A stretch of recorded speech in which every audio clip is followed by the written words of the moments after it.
ऐसा है कि बहुत सी भ्रांतियां हैं। हम चार शंकराचार्य आपस में सामंजस्य या तालमेल नहीं रखते, ऐसी बात नहीं। मैं जब ब्रह्मचारी था उन दिनों मेरा नाम ध्रुव चैतन्य था। इस समय जो श्रृंगेरी के मान्य शंकराचार्य हैं,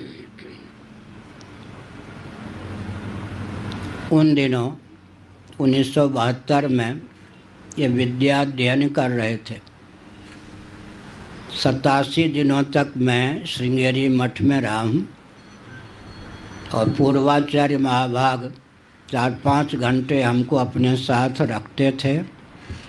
गोपाल कृष्ण मूर्ति, जिनसे इन्होंने इस समय जो मान्य आचार्य हैं नव्य न्याय का अध्ययन किया है, जब मैं वृंदावन धाम में रहने लगा, इस पद पर नहीं था, मेरे पास 4-4 महीने रहते थे।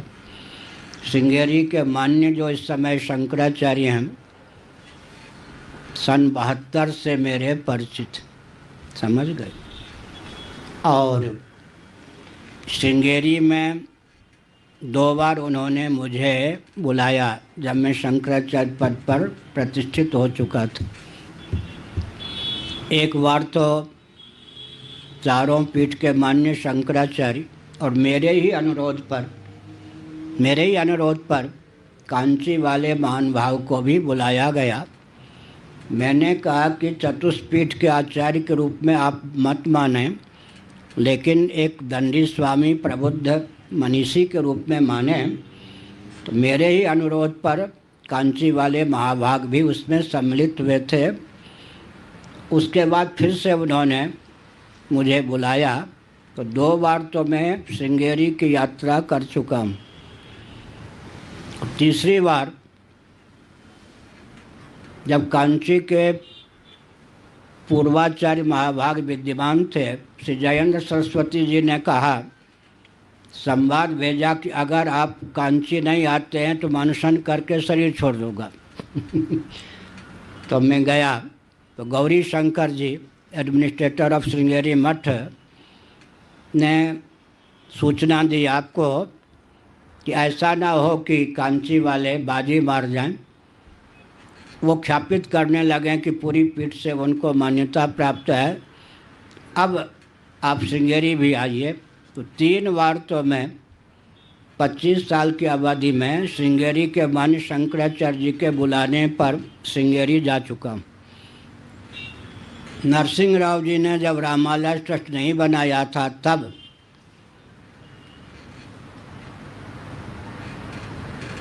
बना लिया था, लेकिन मैंने हस्ताक्षर नहीं किया था, लेकिन बना लिया था। तब श्रृंगेरी के मान्य शंकराचार्य जी ने मुझे दिल्ली बुलाया और 2 बार उनके साथ बैठक हुई श्री राम जन्मभूमि को लेकर। जब मैंने हस्ताक्षर नहीं किया, उसके बाद भी मुझको प्रेम पूर्वक बनाने के लिए 100 भक्तों के सहित पूरी पीठ गोवर्धन मठ में 3 दिनों तक श्रृंगेरी के मान्य आचार्य रहे और 2 बार 1.5 घंटे लगभग उनसे चर्चा हुई, बातचीत हुई। फिर श्री राम सेतु को लेकर बेंगलोर में हम चारों पीठ के आचार्य एक जगह बैठे, तो तालमेल नहीं है या एक दूसरे के प्रति कोई विकृत भाव है, ऐसा नहीं है, लेकिन थोड़ा विचार कीजिए। श्रृंगेरी के जो मान्य शंकराचार्य पहले थे, और मैं तो उन दिनों ब्रह्मचारी था, मेरा नाम ध्रुव चैतन्य था, उन्होंने एक बार हंसते हुए मुझसे क्या कहा, उन्होंने कहा कि देखो ब्रह्मचारी, अगर मैं सरकार के विरोध में बोलता हूँ तो जेल में जाना पड़ेगा, वो मुझे पसंद नहीं है, और शास्त्र के विरुद्ध बोलता हूँ तो नरक जाना पड़ेगा, वो मुझे पसंद नहीं है। इसलिए मैं बीच का मार्ग अपनाता हूँ, समझे? समझ गए ना? तो मैं तो बच्चा था, और अपने माता पिता गुरु समझकर मैंने उनसे कहा, जहाँ आपको सरकार के विरोध में बोलना ही चाहिए, वहाँ जब मौन रहते हैं तब क्या होता है? तो ऐसा मत बोला कर। प्रेम से उन्होंने मुझे पुचकारते हुए डांट दिया, समझ गए? तो इसका अर्थ नहीं है। अच्छा, और भी बता दें आप, जब कांची वाले महाराज ने मुझको बुलाया, हम थे, ये थे हमारे सचिव महोदय, वो थे और विजयेंद्र जी थे, चार एकांत में बैठे थे। कांची वाले महाभाग ने एकांत में कहा, मैंने दूसरों से सुना है कि आप भरी सभा में कहते हैं गोहत्या बंद हो। मैंने कहा, इतना ही नहीं, मैं तो बहुत कुछ कहता हूँ, तो सुनाइए क्या कहते हैं। तो मैंने कहा कि गोहत्या बंद हो, मैं कहता हूँ भरी सभा में, भारत अखंड हो, गिने चुने वर्षों में पाकिस्तान भारत हो, बांग्लादेश भारत हो, चीन के पास खिसकी धरती भारत की धरती हो, मानसरोवर कैलाश भारत के तीर्थ हों, ये भी मैं कहता हूँ। उन्होंने कहा, और सुनाइए। आप भी सुन लीजिए, ताली मत बजाइए। गिने चुने वर्षों में पाकिस्तान भारत हो, बांग्लादेश भारत हो, चीन के पास खिसकी धरती भारत की धरती हो, मानसरोवर कैलाश भारत के तीर्थ हों, शक्ति समन्वित सामंजस्य के बल पर शीघ्र ही भारत अखंड हो, ये भी मैं कहता हूँ।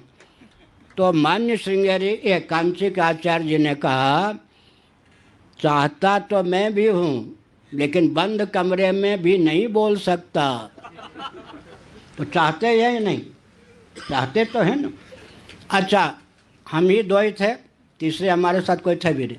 हमने कहीं किसी से नहीं कहा। जब हम श्रृंगेरी गए उसके बाद, श्रृंगेरी के मान्य शंकराचार्य जी हमारे 72 से परिचित हैं।